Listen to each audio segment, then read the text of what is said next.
তো কি চলছে ভাই লোক, এখন যদি জিজ্ঞেস করা হয় যে বাংলায় কি চলছে, রাশিয়ার দিদির চা আর ভাই রাজুদার পরোটা। যাই হোক, আজকে আমরা রিভিউ করব এমন এমন ভিডিও যেগুলো দেখে তোমার পা থেকে মাথা জ্বলে যাবে। ভাই শোনা যাচ্ছে যে রাশিয়াতে নাকি কোন দিদি থাকতো, পশ্চিমবঙ্গে এসে চা বিক্রি করছে, আর কিছু ফুড ব্লগার সেটাকে এসে বলছে ভাই রাশিয়া দিদির চা। মানে ভাই রাশিয়ার দিদির চা কি কথা ভাই? যাই চল ভিডিওটা দেখি। অলরেডি এই যে চা আলি দিদির কাছে এসেছি, আর এখানে রাশিয়ান টিতে ভিড়টা দেখো, মানুষের পুরো ইয়ং ক্রাউড এখানে চারিদিকে ছড়িয়ে আছে আর প্রচুর লোক আছে।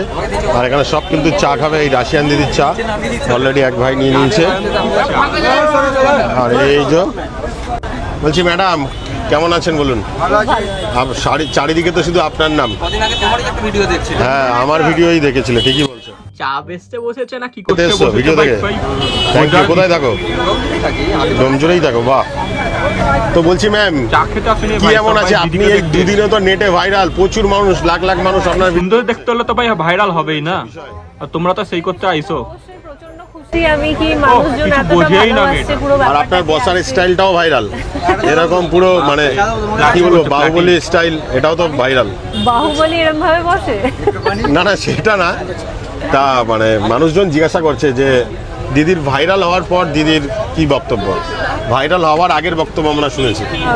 না ম্যাডামের হাতে চা খাওয়া ভাই ভাগ্যের ব্যাপার।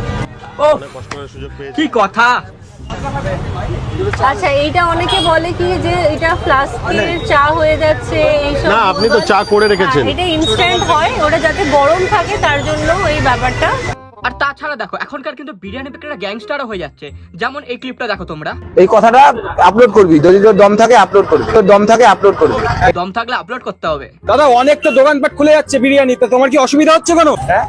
বলছি অনেক তো দোকান খুলে যাচ্ছে, তোমার মতো আরো অনেক দোকান খুলছে, তোমার কি বেচা কেনা অসুবিধা হচ্ছে? তুই এখানে কি করতে এসেছিস? আমি তো ব্লগ করতে এসেছি। তোমরা একটা ব্লগারের কি কাজ? খাবার রিভিউ দেওয়া। রিভিউ দাও তো। তুমি এই ধরনের কোশ্চেনটা আমাকে কেন করলে? আমি জাস্ট জানতে চাইলাম, একটা মানুষ যদি দোকান খোলে তার কি অপরাধ সেটা? না, কোনোদিন না। দেখো ফোন পে এখন কারিম সে বিরিয়ানি খাবে।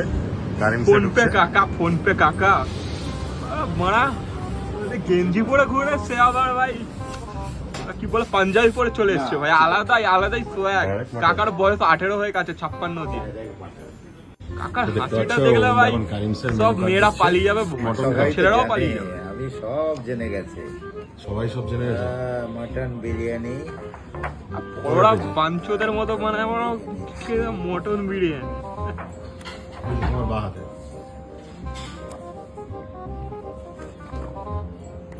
সব বানার বাল। এখন জামাই সেজে এসছে, এখন জামাই সেজে বা কি বলবো। ফোন পে কে এখন বিরিয়ানি দিচ্ছে। ও শাশুড়ি ইচ্ছে আনো বাড়া জামাই ষষ্ঠীতে। কাকা কিন্তু ভাই বা খেয়ে রিভিউ দেবে। তো দেখতে পাচ্ছ ফোন চালাচ্ছে কি, বিরিয়ানি চলে এসছে। গ্যাংস্টার বিরিয়ানি খাবে। তো দেখো করিমসের মটন ইয়া বাড়া করি এরকম মটন 150 গ্রামের মটন। 150 গ্রামের মতো মটন অসাধারণ হবে। বাহ করিমসের বিরিয়ানি সুন্দর, একটা brand। লাভ ইউ কাকা। আশা করি করিমস মানে করিমসি হবে বিরিয়ানি সেরা হবে। ওয়াও, তোমাকে চিনতে পেরেছি কিন্তু হাসতে দেখো, কারণ ফোন পের ক্রেজটা সব জায়গায়, তাই তো? এ তো অবশ্যই, কারণ লোগা মারা বলছে চুতিয়াটা খেতে এসছে ভাই। করিমসের বিরিয়ানি বহুত নাম শুনেছি। আর দেখা যাবে না ক্লিপটা, অন্য যাই হোক, ভিডিওটা ভালো লাগলে সাবস্ক্রাইব করতে, লাইক করতে একদম ভুলে যাবে না। দেখা হবে আবার নতুন ভিডিওতে। বাই।